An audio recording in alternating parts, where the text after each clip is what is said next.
Good morning, Ram Ram, नमस्कार, जय हिंद सभी प्यारे बच्चों को। कैसे हैं आप सभी? उम्मीद करता हूं अच्छे होंगे, स्वस्थ होंगे, बेहतर होंगे। मैं संदीप सिवात स्वागत करता हूं आप सभी बच्चों का आपके अपने बेहतरीन और शानदार लर्निंग प्लेटफॉर्म रोजगार विद अंकित पर। जितने भी बच्चे आज के सेशन में मेरे साथ लाइव जुड़ते जा रहे हैं, एक बार फटाफट मेरे को बता दीजिएगा ऑडियो वीडियो एकदम परफेक्ट है, क्लियर है, ओके है मेरे बच्चों। हरियाणा की ज्योग्राफी में एक और नए टॉपिक की हम शुरुआत कर रहे हैं और टॉपिक का नाम होगा फॉरेस्ट डिपार्टमेंट हरियाणा, यानी कि हरियाणा का वन विभाग बच्चों हम पढ़ने वाले हैं।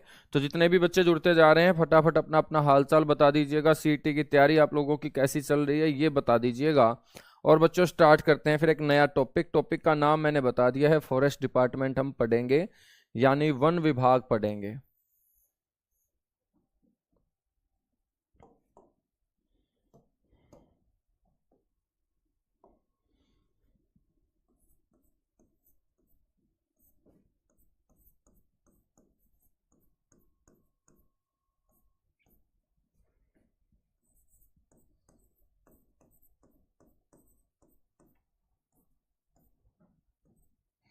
वन विभाग हरियाणा हम बच्चों पढ़ेंगे, ठीक है। सबसे पहले फॉरेस्ट डिपार्टमेंट के बारे में बेसिक सी बातें कर लेते हैं कि भाई अपने हरियाणा का जो वन विभाग है ना, इसकी स्थापना कब हुई थी। हरियाणा का जो वन विभाग है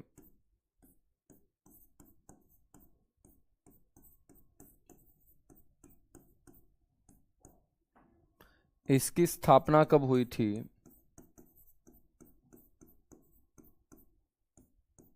तो वन विभाग की स्थापना हुई थी मेरे बच्चों 7 दिसंबर 1989 को। 7 दिसंबर 1989 को इसकी क्या हुई थी? स्थापना हुई थी। अब आपके दिमाग में आएगा कि यार अपना हरियाणा तो 1 नवंबर 1966 को बन चुका था, तो 1989 में ही फॉरेस्ट डिपार्टमेंट क्यों बनाया गया? तो बच्चों इस डिपार्टमेंट को बनाए जाने के पीछे मजबूरी थी। और मजबूरी क्या थी? 1988 के अंदर एक रिपोर्ट आई थी जिसको हम बोलते हैं राष्ट्रीय वन नीति। और राष्ट्रीय वन नीति 1988 की रिपोर्ट को पढ़कर हरियाणा के लोगों और हरियाणा के मंत्रियों को बच्चों एक धक्का लगा था। और अपना हरियाणा पेड़ पौधों की दृष्टि में बहुत नीचे था भारत के अंदर, और यहाँ पर पेड़ पौधे जो है ना बहुत कम संख्या में बच्चों दर्ज किए गए। तो राष्ट्रीय वन नीति 1988 के तहत मजबूरी हुई 1989 में पेड़ पौधों के लिए अलग से डिपार्टमेंट बनाने की, और उसी डिपार्टमेंट को बोलते हैं फॉरेस्ट डिपार्टमेंट। तो राष्ट्रीय वन नीति 1988 ने हरियाणा को क्या आईना दिखाया था? तो राष्ट्रीय वन नीति 1988, नेशनल फॉरेस्ट पॉलिसी 1988, और इस राष्ट्रीय वन नीति 1988 के अनुसार इस वन नीति ने बताया था कि देश के पारिस्थितिकी तंत्र को बनाए रखने के लिए, पारिस्थितिकी तंत्र का मतलब है मेरे भाई यहां पर इकोलॉजिकल सिस्टम,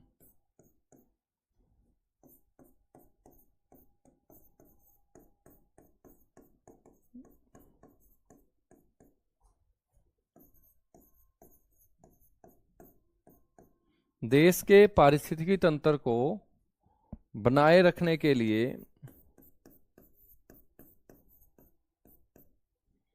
देश में वनों का जो प्रतिशत होना चाहिए,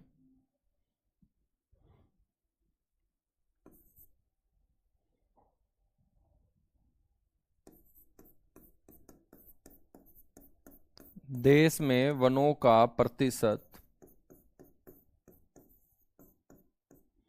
भाई कितना होना चाहिए? 33% या 1/3 होना चाहिए।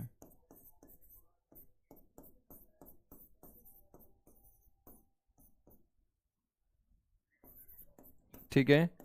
तो यदि देश अपने पारिस्थितिकी तंत्र को बनाए रखना चाहता है, संतुलित रखना चाहता है, तो यहां पर वनों की परसेंटेज कुल भौगोलिक क्षेत्र का 1/3 यानी 33% होना चाहिए। इकोलॉजिकल सिस्टम, पारिस्थितिकी तंत्र का मतलब क्या होगा? सर जी एरर कोड आ रहा है, एक बार भाई रिफ्रेश कर लीजिएगा ना, रिफ्रेश कर लीजिएगा, तो शायद कोई ना कोई एप्लीकेशन में इश्यू आया हो, क्योंकि टेक्निकल चीजें हैं, ठीक है। और आप लोग पैनिक मत हुआ करो, टेक्निकल चीजें हैं, टेक्निक के माध्यम से ही हम अलग अलग दिशाओं से पता नहीं कितने कितने किलोमीटर से एक दूसरे के साथ जुड़े हुए हैं। तो एक बार आप एग्जिट हो जाइएगा एप्लीकेशन से, और एग्जिट होके दोबारा से आप लोग मेरे बच्चों क्लास को ज्वाइन कीजिएगा, और उम्मीद करता हूँ फिर अच्छे से आपकी क्लास जो चल पड़ेगी। तो राष्ट्रीय वन नीति 1988 के अनुसार पारिस्थितिकी तंत्र को बनाए रखने के लिए देश में वनों का प्रतिशत 1/3 यानी 33% होना चाहिए।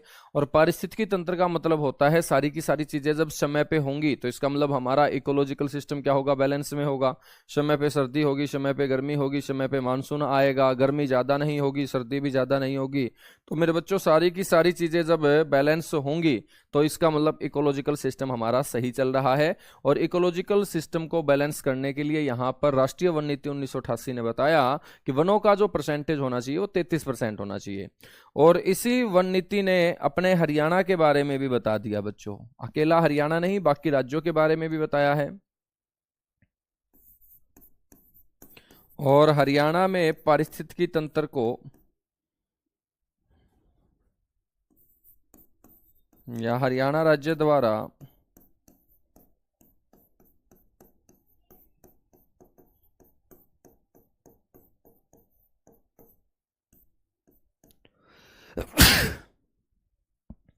हरियाणा राज्य द्वारा पारिस्थितिकी तंत्र को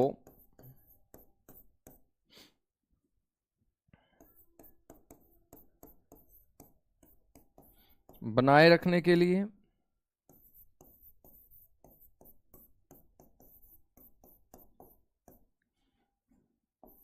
वनों का जो प्रतिशत है, परसेंटेज है,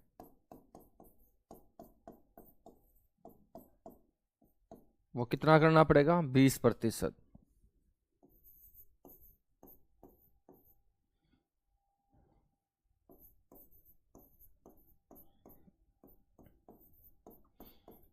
तो बड़ा इंपॉर्टेंट क्वेश्चन है, यदि खोए हुए पारिस्थितिकी तंत्र को वापस हरियाणा हासिल करना चाहता है तो हरियाणा के अंदर वनों का परसेंटेज कितना होना चाहिए, 20%। और देश में कितना होना चाहिए, 33% होना चाहिए भाई। ठीक है, देश में कितना होना चाहिए, 33%, और हरियाणा में कितना, 20%। और बच्चों 1988 की जो ये राष्ट्रीय वन नीति थी, इसने जब अपने हरियाणा को आईना दिखाया कि पेड़ पौधों की स्थिति आपके राज्य में कैसी है, उसके बाद हरियाणा सरकार गंभीर हुई और हरियाणा सरकार ने, बोलो,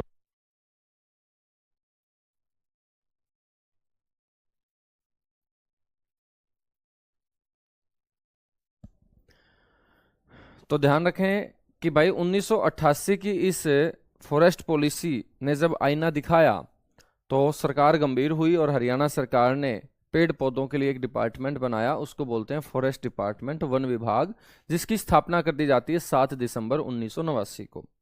हम बात करें तो वर्तमान में हमारे इस डिपार्टमेंट के मंत्री जो है ना, संभालते कौन है, तो कोई भी डिपार्टमेंट है उसका सबसे मेन आदमी कौन होगा, उस डिपार्टमेंट का मंत्री होगा। मतलब सरकार में जो मंत्री होगा, अलग अलग मंत्रालय संभाल रहा होगा। तो वर्तमान में जो हमारे वन मंत्री हैं वो कौन है भाई, वर्तमान में वन मंत्री हैं Rao Narbir Singh.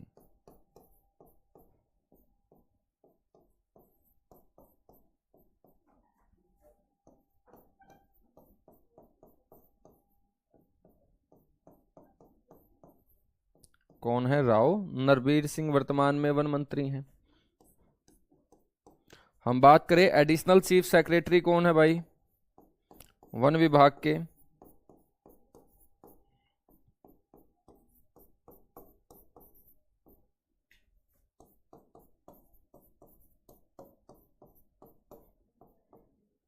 Additional chief secretary जो होंगे वन विभाग के वो होंगे आनंद मोहन।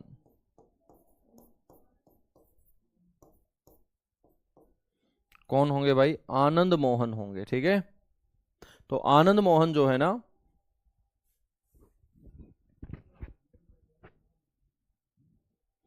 वो एडिशनल चीफ सेक्रेटरी होंगे।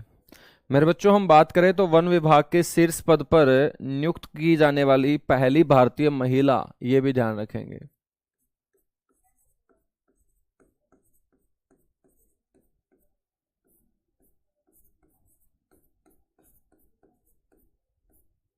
हरियाणा के वन विभाग के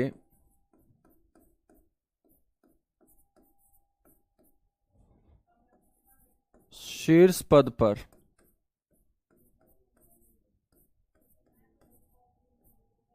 हरियाणा के वन विभाग के शीर्ष पद पर नियुक्त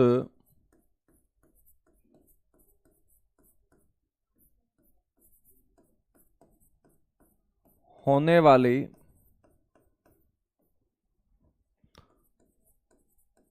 प्रथम भारतीय महिला, यानी कि जिस राज्य ने अपने वन विभाग के शीर्ष पद पर किसी महिला को नियुक्त किया हो उसका नाम बच्चों आपसे पूछा जाएगा, और वो पहली भारतीय महिला है अमरिंदर कौर।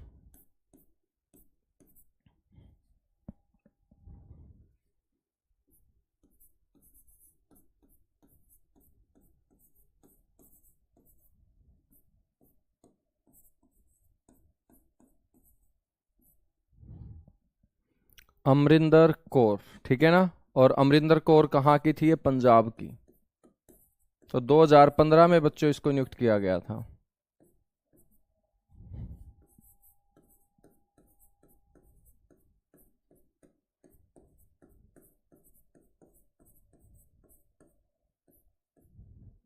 दो 2015 में इसे क्या किया गया था? नियुक्त किया गया था। ये आपको ध्यान रखना है बच्चों। अपने हरियाणा का जो फॉरेस्ट डिपार्टमेंट है इसके अंतर्गत क्या क्या आता है, जो हम वन विभाग पढ़ेंगे।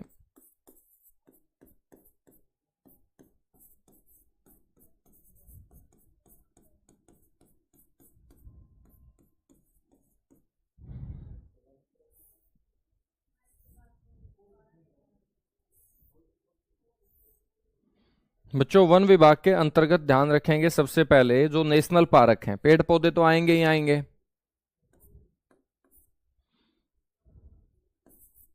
राष्ट्रीय पार्क, राष्ट्रीय पार्क के बाद याद रखेंगे वन्यजीव अभ्यारण्य। जितने भी वाइल्ड लाइफ सेंचुरी हम पढ़ेंगे अपने हरियाणा में उनको कौन संभालेगा? वन विभाग संभालेगा। तो वाइल्ड लाइफ सेंचुरी, वन्यजीव अभ्यारण्य पढ़ेंगे। उसके बाद मेरे भाई संरक्षित वन्यजीव क्षेत्र पढ़ेंगे।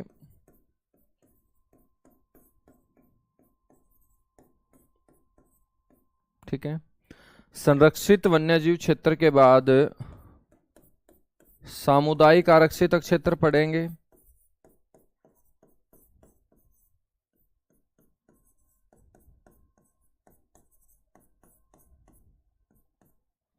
सामुदायिक आरक्षित क्षेत्र हम पढ़ेंगे। हर्बल पार्क पढ़ेंगे। जितने भी औषधीय पार्क होंगे अपने हरियाणा में वो सारे के सारे हर्बल पार्क यहां पढ़ेंगे। हर्बल पार्क के बाद चिड़ियाघर पढ़ेंगे बच्चों।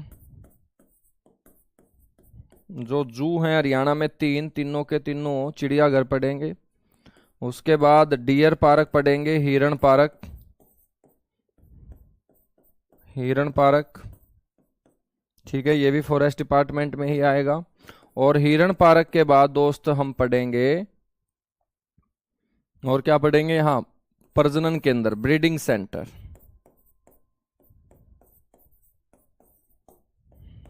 ठीक है,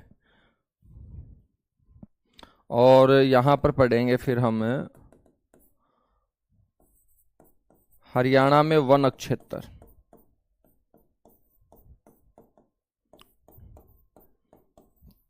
तो इस डिपार्टमेंट में ये सारे के सारे पार्ट हम कवर करने वाले हैं, और यहां से पेपर में एक क्वेश्चन तो भाई पूछा ही पूछा जाएगा। ठीक है, सबसे पहले हम बात करते हैं नेशनल पार्क की। राष्ट्रीय पार्क का हम जिक्र करेंगे।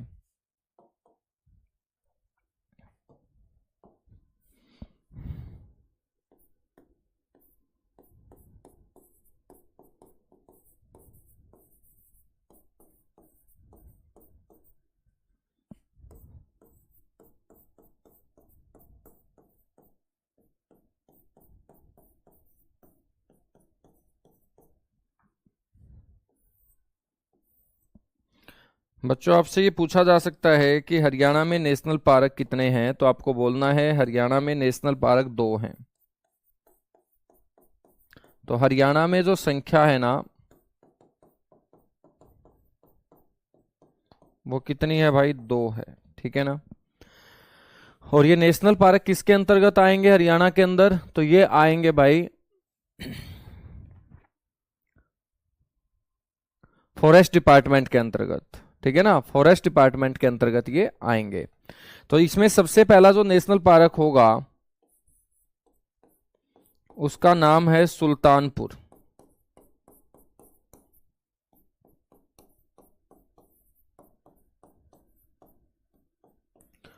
Sultanpur national park. आपसे कोई पूछे कि सुल्तानपुर नेशनल पार्क कहाँ स्थित है, तो बच्चों ये सुल्तानपुर गांव, गांव का नाम है सुल्तानपुर। और सुल्तानपुर जो गांव है ना ये कौन सी तहसील में आता है, फर्रुखनगर तहसील में, ठीक है। और फर्रुखनगर तहसील हमारे कौन से जिले की तहसील है, गुरुग्राम जिले की। तो तहसील भी पूछ सकता है ना, कौन सी तहसील के अंतर्गत आता है, फर्रुखनगर तहसील के अंतर्गत आता है। बच्चों सुल्तानपुर नेशनल पार्क जो है इसकी स्थापना सबसे पहले पक्षी विहार के रूप में की गई थी।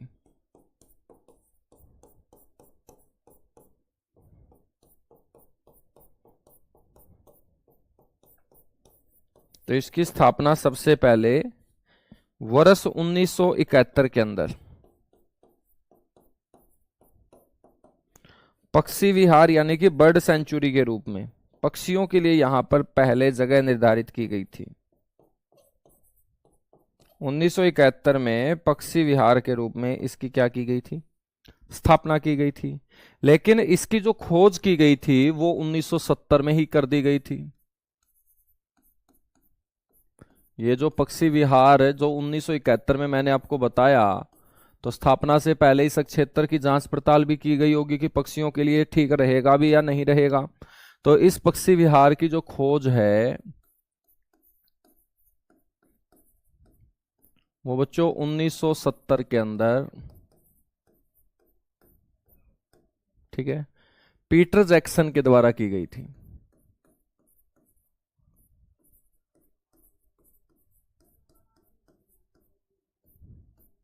पीटर जैक्सन मेरे बच्चों इंग्लैंड के रहने वाले थे और दिल्ली बर्ड सेंचुरी के अध्यक्ष थे। और पीटर जैक्सन ने यहां फर्रुखनगर तहसील के अंतर्गत आने वाले 3 गांवों का दौरा किया था, जिसमें चंदू गांव था, साडराना गांव था, सुल्तानपुर गांव था। और इन तीनों गांवों की जमीन को जो पढ़ा गया पीटर जैक्सन के द्वारा, तो इन 3 गांवों की जमीन के अंदर मिट्टी में नमक की मात्रा बहुत ज्यादा थी। और नमक की मात्रा ज्यादा थी तो बच्चों पीटर जैक्सन एक पक्षी विज्ञानी था और निथोलॉजिस्ट था। वो समझ गया था कि जिस मिट्टी के अंदर नमक की मात्रा ज्यादा होगी उस मिट्टी को कभी भी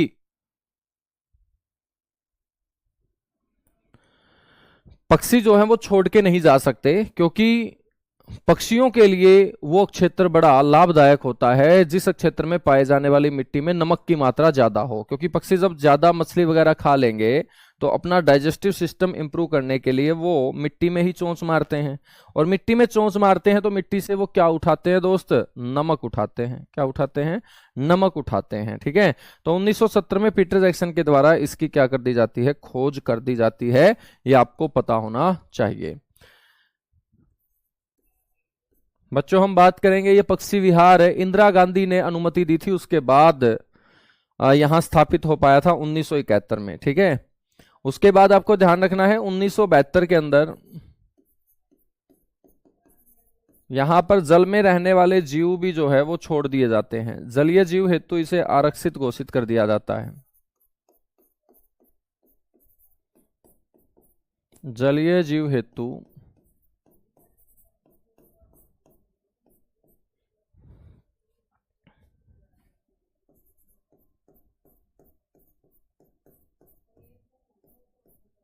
आरक्षित घोषित 1972 में इसे कर दिया जाता है, ठीक है। और फिर मेरे भाई 1992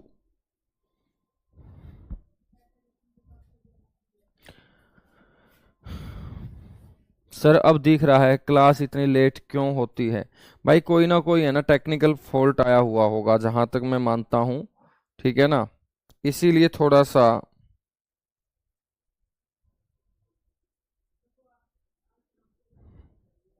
समस्या आ रखी होगी, बाकी आनी तो नहीं चाहिए।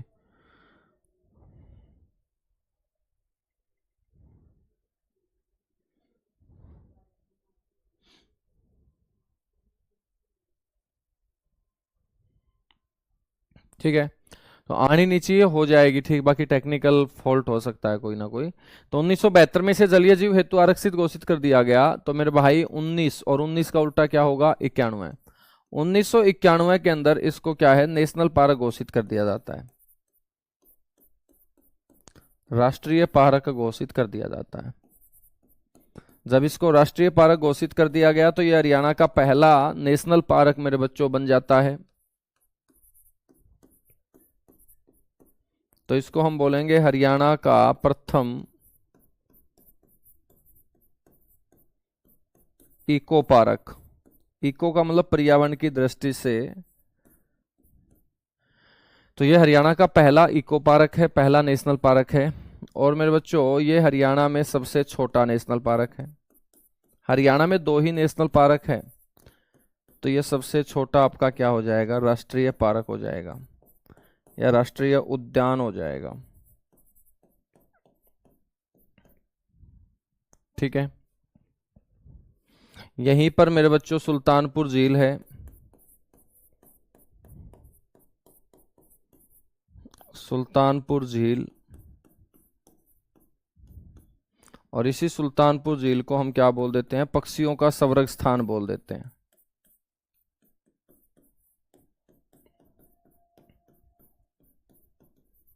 पक्षियों का संवर्ग स्थान, ठीक है।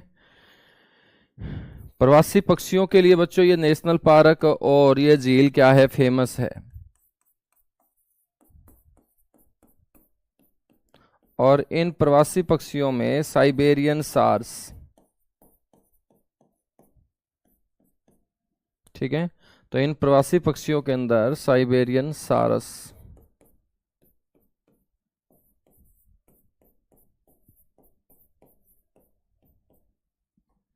तो ये प्रवासी पक्षियों के लिए क्या है, प्रसिद्ध है। प्रवासी पक्षियों के लिए ये क्या होगा, प्रसिद्ध होगा। साइबेरियन सार्स यहाँ का क्या होगा, मुख्य पक्षी होगा, जो सर्दियों के मौसम में अक्सर यहाँ देखा जाता है। ठीक है, तो ये प्रवासी पक्षी कौन से मौसम में आएंगे, सर्दियों के मौसम में, क्योंकि साइबेरिया में और ज्यादा कड़ाके की ठंड हो जाती है, बर्फबारी बड़े स्तर पे होती है, तो वहां से पक्षी निकल के दूसरे देशों की तरफ बच्चों सैर करना शुरू कर देते हैं।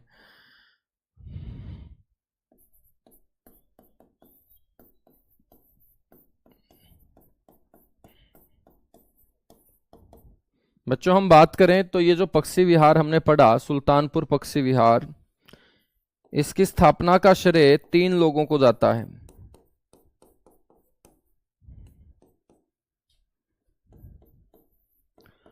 सुल्तानपुर पक्षी विहार की स्थापना का जो श्रेय है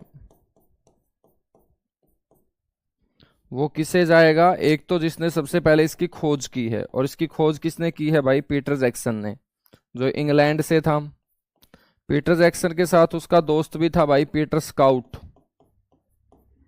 पीटर जैक्सन के साथ कौन था, उसका दोस्त पीटर स्काउट था।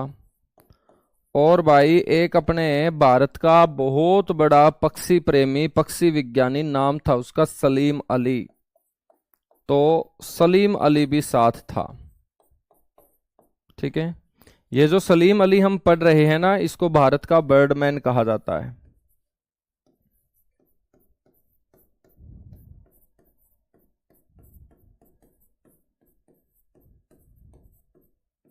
इसको हम क्या बोलते हैं, भारत का बर्डमैन बोलते हैं सलीम अली को।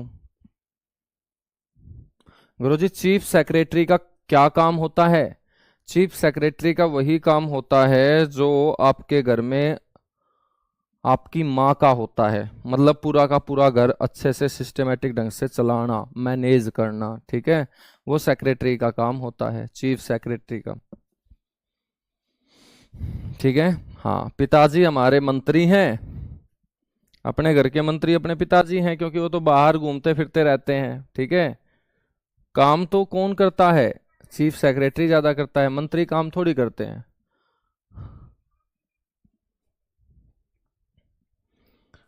हम बात करें बच्चों अपने भारत का, ये जो सलीम अली जिसको भारत का बर्डमैन मैंने बोला, इसी के नाम पर इस सुल्तानपुर पक्षी विहार को हम सलीम अली पक्षी विहार भी बोलते हैं। क्या बोलते हैं इसे?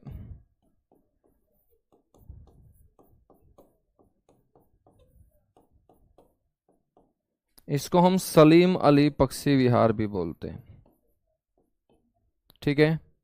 और ये भी मैंने आपको बताया होगा कि भाई पक्षियों की खूबसूरती को निहारने के लिए यहाँ पर 4 वॉचिंग टावर भी बनाए गए हैं। ये मैंने सुल्तानपुर झील में आपको पढ़ा दिया था। ठीक है बच्चों, आपको ध्यान रखना है, इसको पक्षियों के संरक्षण स्थान के साथ साथ लेक बर्ड सेंचुरी के नाम से भी जाना जाता है।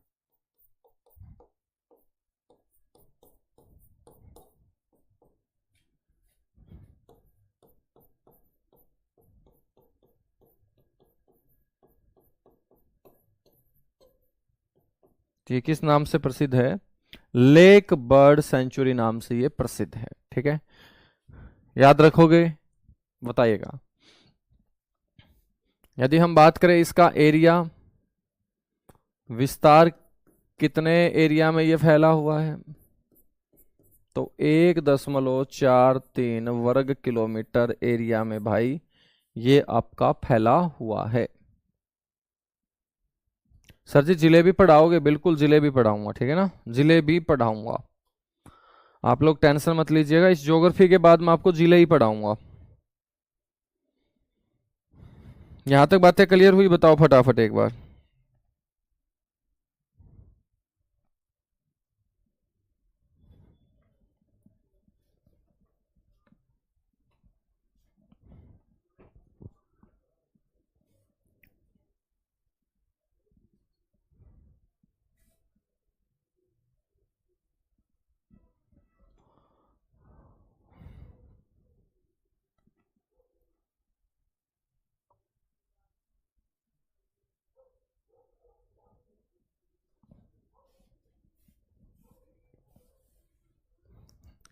ये लीजिएगा भाई, थोड़ी सी ब्राइटनेस जो है ना,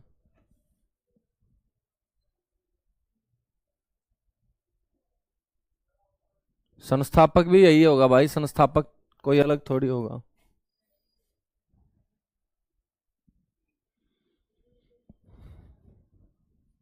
चलेगा, आगे बढ़ें फिर। दूसरा जो नेशनल पार्क है ना, उसका नाम है कलेसर नेशनल पार्क।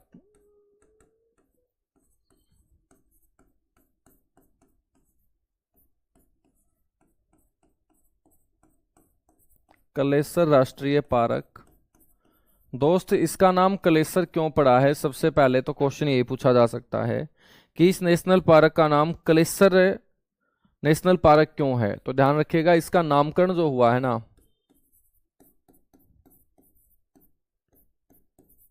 अब उसका नाम सुल्तानपुर क्यों था? क्योंकि सुल्तानपुर गांव का नाम है।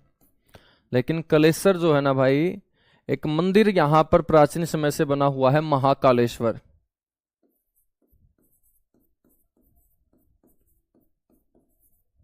या डायरेक्ट मैं कालेश्वर मंदिर बोल देता हूं, है ना।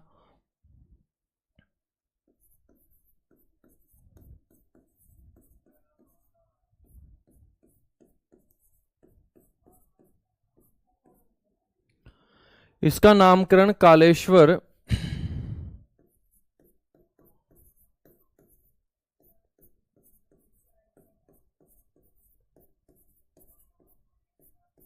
मंदिर के कारण मेरे बच्चों हुआ है। हम बात करें तो वर्ष 2003 के अंदर इसे नेशनल पार्क घोषित कर दिया गया था।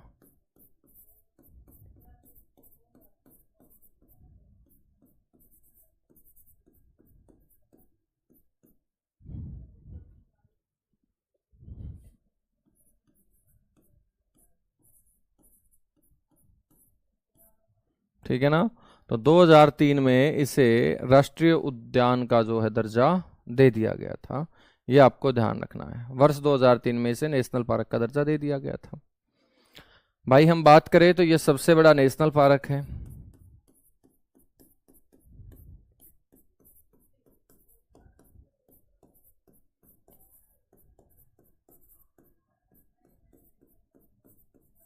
सबसे बड़ा ये नेशनल पार्क है, और इसकी जो सीमा लगती है ना, वो राजाजी नेशनल पार्क के साथ लगती है, जो उत्तराखंड के अंदर राजाजी नेशनल पार्क है। तो इसकी सीमा कौन से नेशनल पार्क के साथ लगेगी? इसकी सीमा बच्चों राजाजी नेशनल पार्क के साथ लगती है, ये भी आपको ध्यान रखना है। बस, बाकी कुछ और ध्यान नहीं रखना है, ठीक है। साल के वन यहां सबसे ज्यादा पाए जाते हैं बच्चों, ठीक है। साल की मैं बात करूं, सिंदूर की मैं बात करूं, नमक की मैं बात करूं, सरस की मैं बात करूं,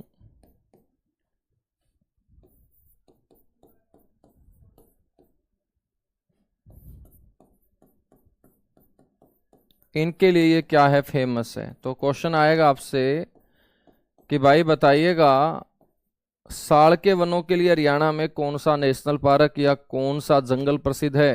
तो आप बोलोगे कलेसर नेशनल पार्क प्रसिद्ध है, ठीक है।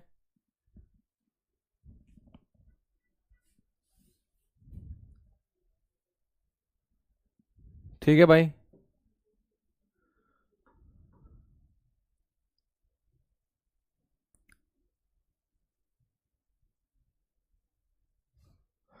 चलेगा, आगे बढ़ेंगे फिर।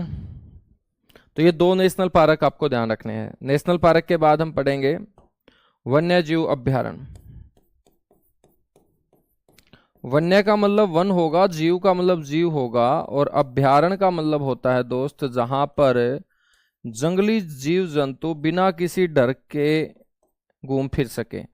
बच्चों, बिना डर को ही अभय बोलते हैं, ठीक है। अभय का मतलब जिसको कोई भय ना हो, और अरण्य का मतलब होता है जंगल। एक ऐसा जंगल जहां पर बिना डर के जीव जंतु घूम फिर सके उसे हम वन्य जीव अभ्यारण्य बोलते हैं। और वन्य जीव अभ्यारण्य राज्यों के अंदर जो स्थापित होने स्टार्ट हुए वो भारतीय वन्य जीव संरक्षण अधिनियम 1972 के तहत। तो इनकी जो स्थापना की गई है वो किसके तहत है? भारतीय वन्य जीव संरक्षण अधिनियम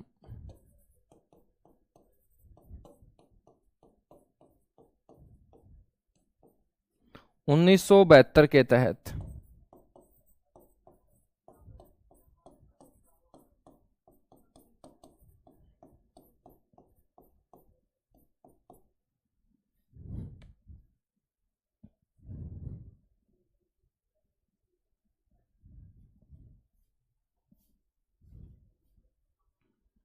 ठीक है ना सर। डिस्ट्रिक्ट से एक क्वेश्चन आता है, डिस्ट्रिक्ट से एक क्वेश्चन नहीं आता, बहुत क्वेश्चन आते हैं भाई, ठीक है ना।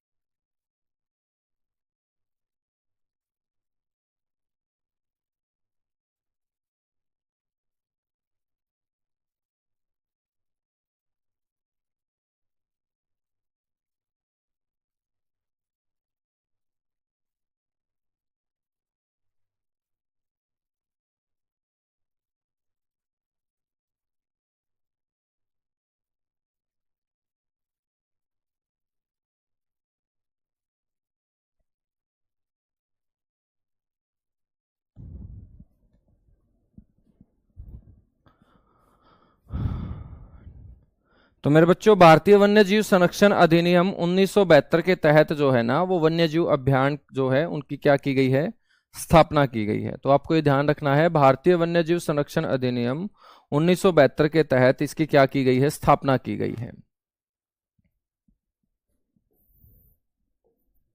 हम बात करेंगे बच्चों, तो भारत भारतीय वन्यजीव संरक्षण अधिनियम 1972 के तहत हरियाणा में जो वन्यजीव अभियान है,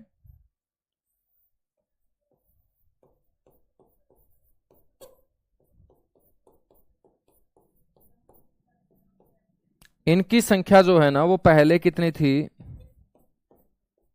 8 थी बच्चों, लेकिन वर्तमान में इनकी संख्या अब कितनी हो चुकी है, 7 हो चुकी है।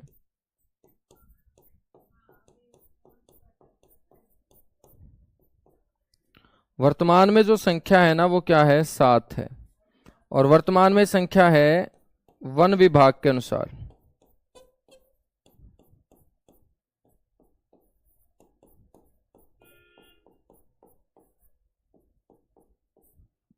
वन विभाग के अनुसार, ठीक है ना। तो वर्तमान में इनकी संख्या कितनी है दोस्त, 7 है। अब ये मैं आपको पहले 8 के 8 बताऊंगा और फिर मैं बताऊंगा इनमें से कौन सा आपका बाहर कर दिया गया है, उसके बारे में चर्चा करेंगे। तो 8 के नाम आपको पता होने चाहिए। सबसे पहले भाई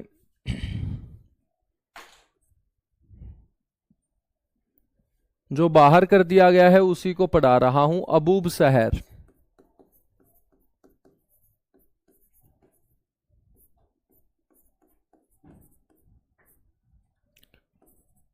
अबूब शहर वन्यजीव अभयारण्य।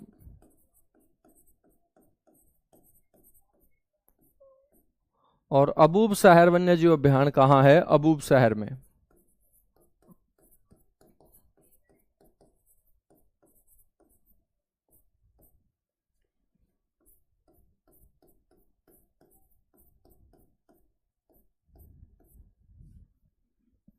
अबूब शहर वन्यजीव अभयारण्य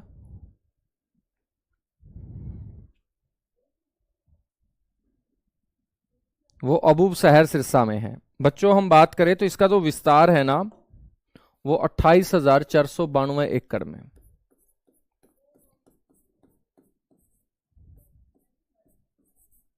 अब सभी के याद नहीं रखने, कहीं सारे के सारे जमीन रट के बैठ जाओ, लेकिन बस इसका मैंने इसलिए बता दिया है क्योंकि ये 8 में सबसे बड़ा वन्यजीव अभयारण्य होता था।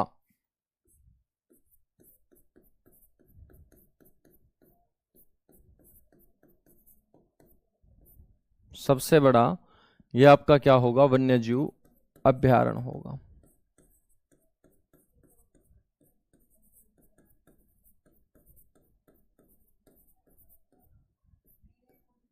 ठीक है ना। तो सबसे बड़ा ये क्या होगा, वन्यजीव अभयारण्य होगा।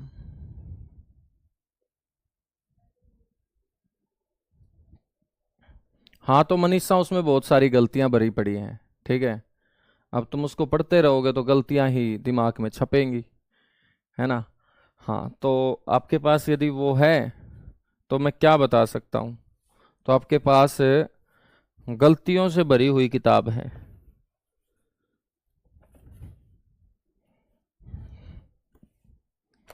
ठीक है ना। तो गलतियों से भरी हुई किताब यदि आपके पास होगी तो कितना भी पढ़ते रहो फिर समस्या आएगी आप लोगों को।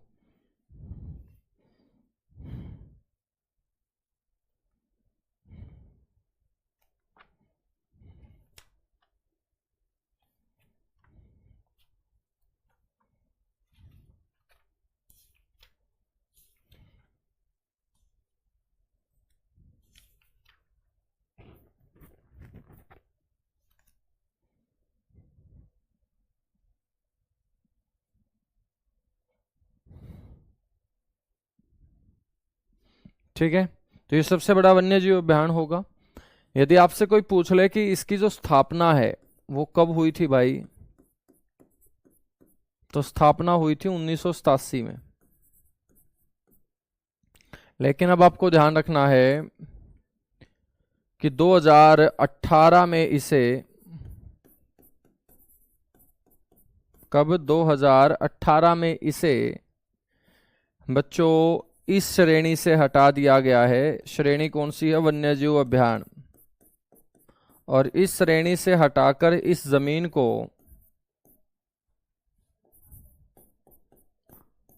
सामुदायिक आरक्षित क्षेत्र घोषित कर दिया है।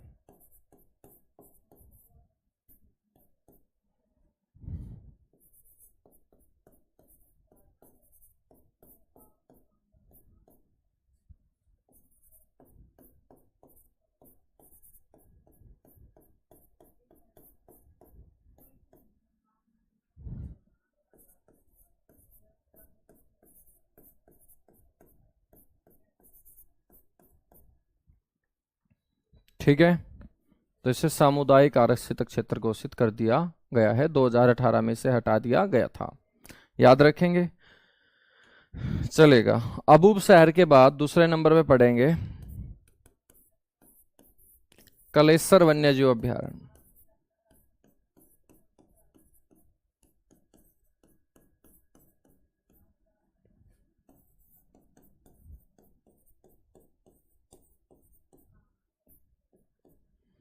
कलेसर वन्यजीव अभयारण्य जो है ना, वो कहाँ होगा बच्चों? यमुनानगर में होगा। कलेसर आपका नेशनल पार्क भी कहाँ होगा भाई? यमुनानगर में होगा।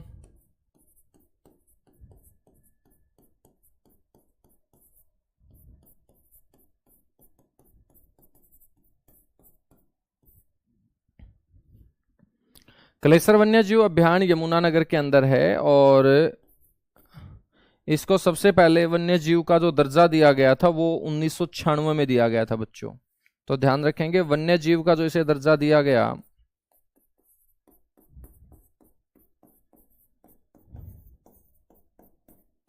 वो पहली बार तो 1996 में, और फिर मेरे बच्चों इसका एक और भाग वर्ष 2000 के अंदर वन्यजीव अभयारण्य बना दिया गया। 2003 के अंदर इसे क्या बना दिया गया था? 8 दिसंबर 2003 को इसको नेशनल पार्क।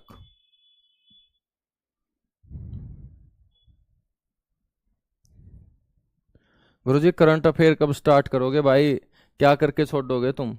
आदमी अकेला हूं मैं, क्या क्या करवाऊंगा तुम्हें? एक बार जो कर रहा हूं ये क्या तुम्हें आता है क्या सारा का सारा? और जो इस तरीके से काम कर रहा है ना, देखो आपको मेरी कड़वी बातें लगेंगी, सिलेक्शन भूल जा दोस्त। यदि इस तरीके की बात है कि मैं पढ़ा कुछ रहा हूं, दिमाग में कुछ चल रहा है, तो सिलेक्शन भूल जा। नहीं है फिर सिलेक्शन के आप हकदार, क्योंकि आप यदि अनुशासन नहीं रखोगे ना पढ़ाई के अंदर, सब्जेक्ट के अंदर, तो कैसे बात बनेगी? अब मैं पढ़ा रहा हूं, ये कईयों के दिमाग में चल रहा है कि यार करंट अफेयर आ जाए ना तो मजा आ जाए, करंट अफेयर पढ़ाऊंगा तो फिर जिले हो जाए ना तो मजे हो जाए। जब जिले पढ़ाऊंगा तो यार जो सर पढ़ा रहे थे ना वो मेरे याद ही नहीं है, तो वो याद कैसे होगा भाई जब दिमाग में इस तरीके की बातें चलेंगी?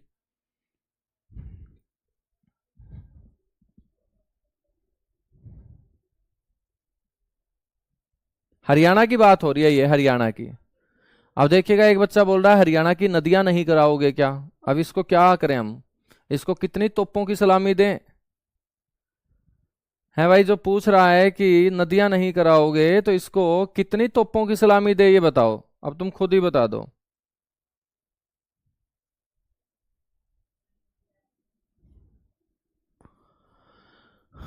सर जी ये काला हिरण और मोर के लिए फेमस है।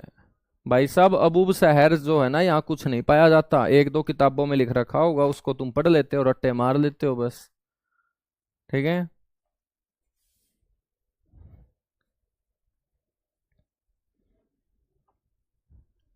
अ- बच्चों हम बात करें तो हमने कलेसर वन्यजीव अभयारण्य भी पढ़ा और कलेसर नेशनल पार्क भी पढ़ा, तो आपको ध्यान रखना है बच्चों ये वन्यजीव अभयारण्य ऐसा है जिसको राष्ट्रीय पार्क का भी दर्जा दे रखा है, तो ध्यान रखेंगे।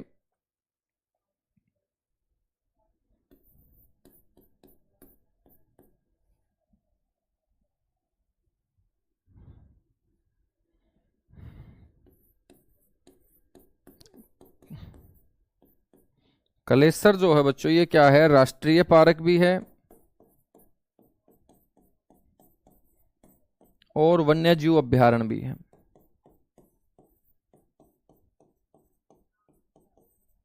और ये क्या है? वन्यजीव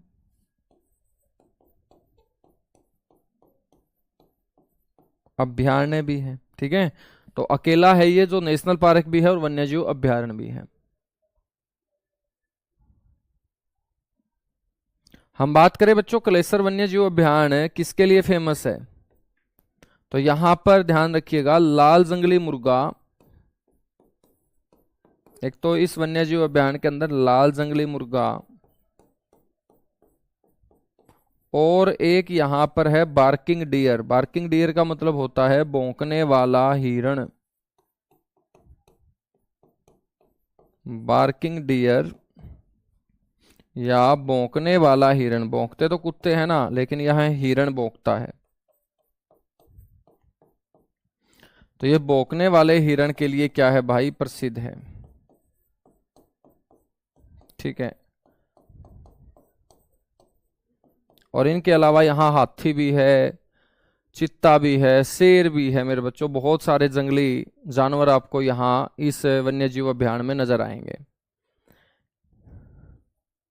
ये वर्तमान में सबसे बड़ा वन्य जीव अभ्यारण्य है दोस्त, क्योंकि 7 का यदि मैं जिक्र करूंगा तो सबसे बड़ा कलेसर होगा, और यदि मैं 8 का जिक्र करूंगा तो बड़ा कौन सा होगा, अबूब शहर होगा। तो ये वर्तमान में सबसे बड़ा क्या है,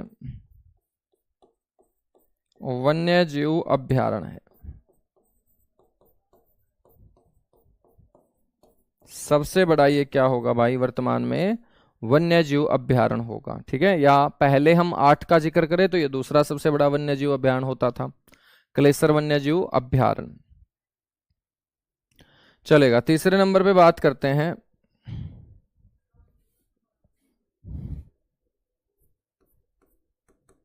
बिंडावास वन्य जीव अभ्यारण्य। बस नाम याद रखने, बाकी कुछ खास यहां है नहीं कि बिंडावास वन्य जीव अभ्यारण्य गुरुजी कहाँ है। तो बिंडावास है दोस्त झज्जर के अंदर। हमने बिंडावास झील भी पढ़ी थी ना, बिल्कुल पढ़ी थी। बिंडावास के बाद नेक्स्ट आपको ध्यान रखना है खापड़वास वन्य जीव अभ्यारण्य।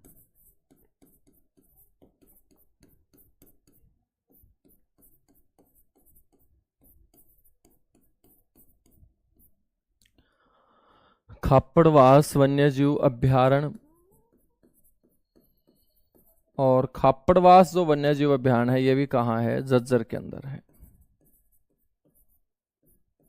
ठीक है, इसके अलावा आपको ध्यान रखना है दोस्त कौन सा वन्य जीव, नाहड़।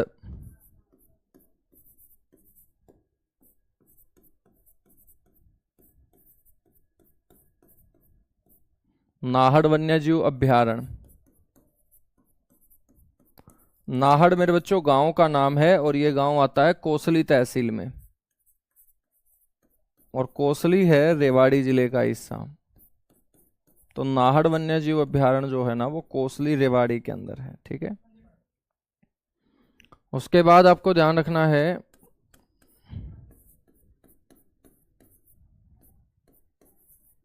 वीर शिकारगढ़।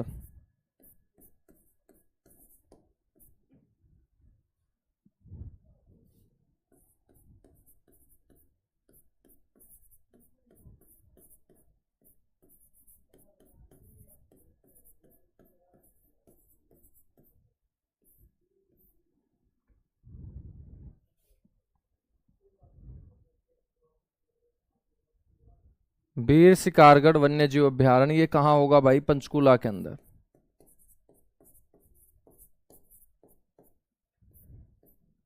पंचकुला के अंदर वीर शिकारगढ़ के बाद नेक्स्ट आपको ध्यान रखना है खोल ही रैतान।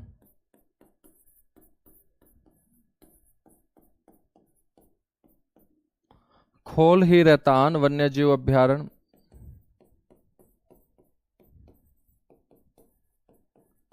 और खोल ही रैतान वन्य जीव अभ्यारण्य है भाई पंचकुला में। ठीक है, उसके बाद आपको ध्यान रखना है यहां पर छिलछिला। 1986 के अंदर यह स्थापित किया गया था, छिलछिला वन्य जीव अभ्यारण्य। छिलछिला जो वन्य जीव अभ्यारण्य है ना भाई, ये कुरुक्षेत्र के अंदर है। ठीक है, और छिलछिला वन्य जीव अभ्यारण्य कब स्थापित किया गया था, 1986 में।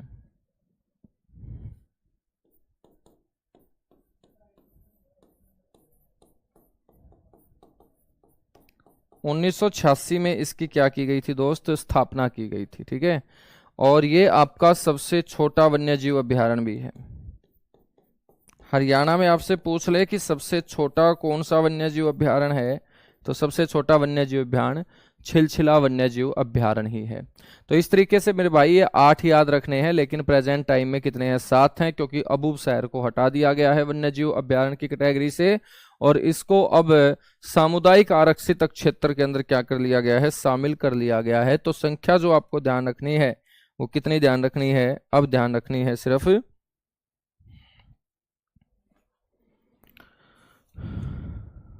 7।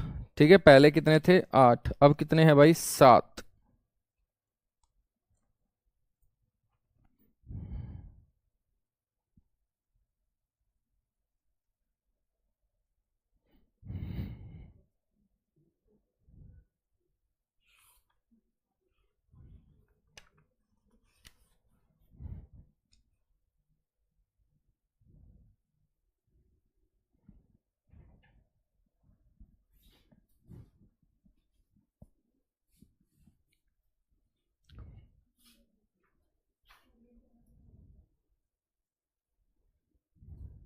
सर यदि दोनों ऑप्शन में आ जाएं तो क्या करेंगे, दोनों ऑप्शन में नहीं आएंगे दोस्त, और दोनों ऑप्शन में आ भी जाए तो अबूब सैर करेंगे। इसका मतलब वो पुराना क्वेश्चन कोई ना कोई रिपीट होके आया है, ठीक है ना।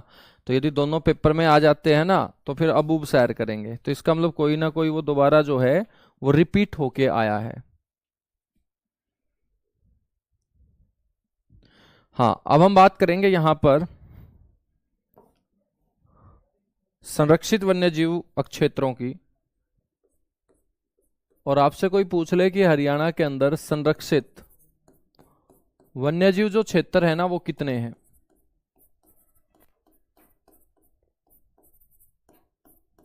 तो दोस्त संरक्षित वन्यजीव क्षेत्र हरियाणा के अंदर 2 हैं। इन 2 में भाई एक का नाम क्या होगा, एक का नाम होगा बीरबाड़ा या बीरबाड़ा बोल देते हैं इसको, बीरबाड़ा संरक्षित वन्यजीव क्षेत्र।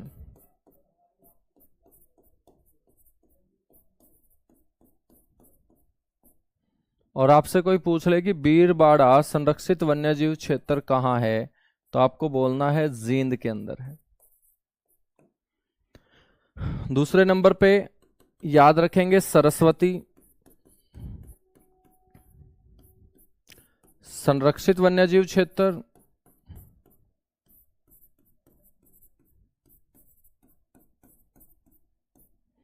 तो सरस्वती संरक्षित वन्यजीव क्षेत्र जो होगा दोस्त वो 2 जिलों में होगा, एक होगा कैथल जिला और एक होगा कुरुक्षेत्र। कैथल और कुरुक्षेत्र दोनों जिलों की जमीन के ऊपर ये संरक्षित वन्यजीव क्षेत्र फैला हुआ है। और यहां पर मैं जिक्र करूं कि इसका सबसे ज्यादा विस्तार कहाँ है, तो कैथल के अंदर है। तो यदि आपको दोनों में से एक चूज करना पड़े तो आप कैथल को चूज करेंगे। बच्चों सरस्वती जो संरक्षित वन्यजीव क्षेत्र है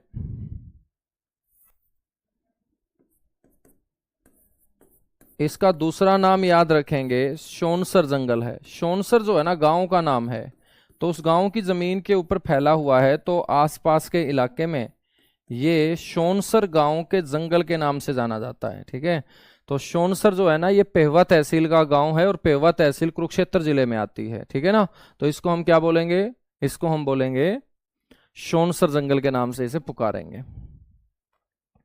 संरक्षित वन्यजीव क्षेत्र के बाद नेक्स्ट आपको ध्यान रखना है हरियाणा के अंदर सामुदायिक आरक्षित क्षेत्र।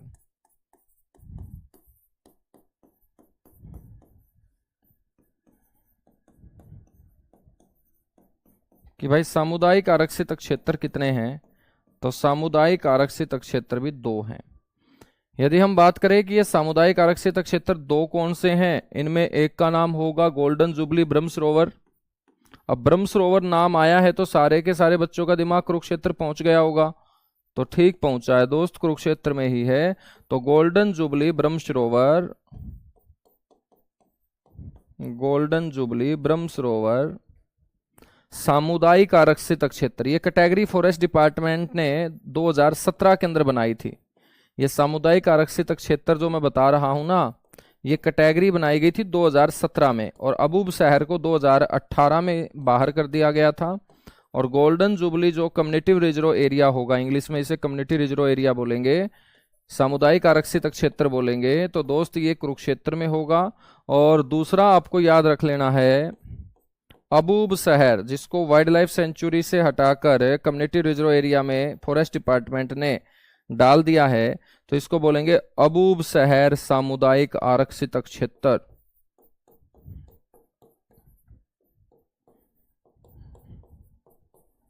अबूब शहर सामुदायिक आरक्षित क्षेत्र, ये कहाँ होगा भाई? सिरसा जिले के अबूब शहर में होगा, ठीक है ना। तो बात करें तो ये 2018 में, और ये ब्रह्म सरोवर वाला जो है ये 2017 में। तो ये कैटेगरी जो बनी थी ना, ये 2017 में ही बनी थी। कब बनी थी? 2017 में ही ये कैटेगरी बनी थी। ठीक है, यहां तक बातें क्लियर हुई? बिल्कुल क्लियर हुई। अब हम पढ़ लेते हैं चिड़ियाघर। चिड़ियाघर गए होगे ना कभी देखने तुम? तो हरियाणा में यदि तुम सारे के सारे चिड़ियाघरों में घूमे हो तो कितने चिड़ियाघर हैं? तो सिर्फ हरियाणा में बच्चों 3 चिड़ियाघर हैं। कितने चिड़ियाघर हैं हरियाणा में? सिर्फ 3 चिड़ियाघर हैं। और इन 3 के अंदर जो पहला चिड़ियाघर होगा ना, उसका नाम है लघु चिड़ियाघर। अब लघु का मतलब छोटा होता है ना, तो सबसे पहला चिड़ियाघर बहुत छोटा सा स्थापित किया गया था दोस्त, और ये लघु चिड़ियाघर भिवानी के अंदर स्थापित किया गया था। ठीक है, 1982-83 1982-83 के अंदर इसकी क्या की गई थी? स्थापना की गई थी। और 82-83 के अंदर स्थापित ये लघु चिड़ियाघर प्रदेश का सबसे छोटा है। 3 चिड़ियाघर में सबसे छोटा यही है दोस्त, प्रदेश में सबसे छोटा। सर कितना छोटा है भाई? 10 एकड़ के अंदर फैला हुआ है बस, ठीक है। तो प्रदेश में सबसे छोटा होगा ये। दूसरी खास बात क्या है कि इसका जो नाम है ना, अब सुरेंद्र सिंह के नाम पर रखा गया है। सुरेंद्र सिंह बंसीलाल के छोटे बेटे, जो 2005 में ओम प्रकाश जिंदल के साथ हेलीकॉप्टर क्रैश में मेरे बच्चों मौत को प्राप्त हुए, ठीक है। तो उन्हीं के नाम पर इसका नाम रखा गया है सुरेंद्र सिंह मेमोरियल। मेमोरियल का मतलब याद में, और याद जाने के बाद आती है दोस्त, ठीक है। तो याद रखना है सुरेंद्र सिंह मेमोरियल लघु चिड़ियाघर के नाम से इसे आज जाना जाता है।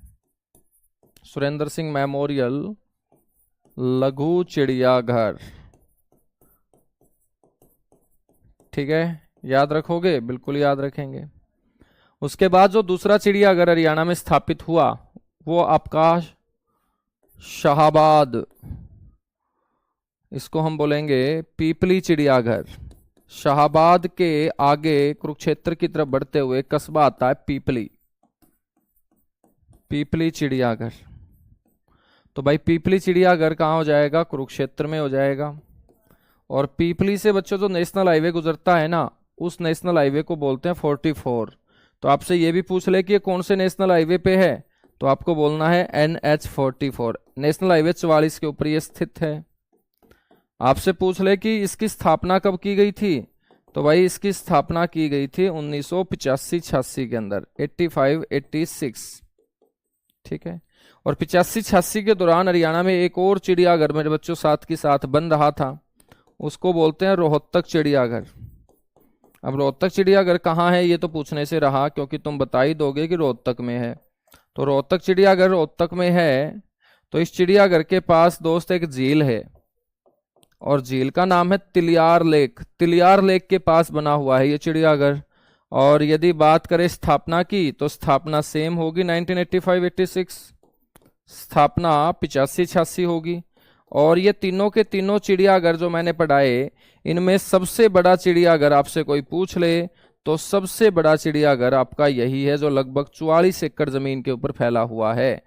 अब जमीन वगैरह तो पूछेगा नहीं तुमसे, लेकिन पूछ ले तब भी मैंने बता दिया है कि भाई ये 27 एकड़ में है, ये 10 एकड़ में है, और ये 44 एकड़ के अंदर। एकड़ का मतलब किले, ठीक है। तो आज अपना ये कार्यक्रम हुआ समाप्त। बाकी हम मिलेंगे कल की क्लास में। तो आप लोग डेली पढ़ते रहो, सिलेबस की चिंता मत कीजिएगा। सिलेबस पेपर से पहले आपका पूरा का पूरा अच्छे से सिस्टमेटिक ढंग से क्या हो जाएगा? कवर हो जाएगा, ठीक है।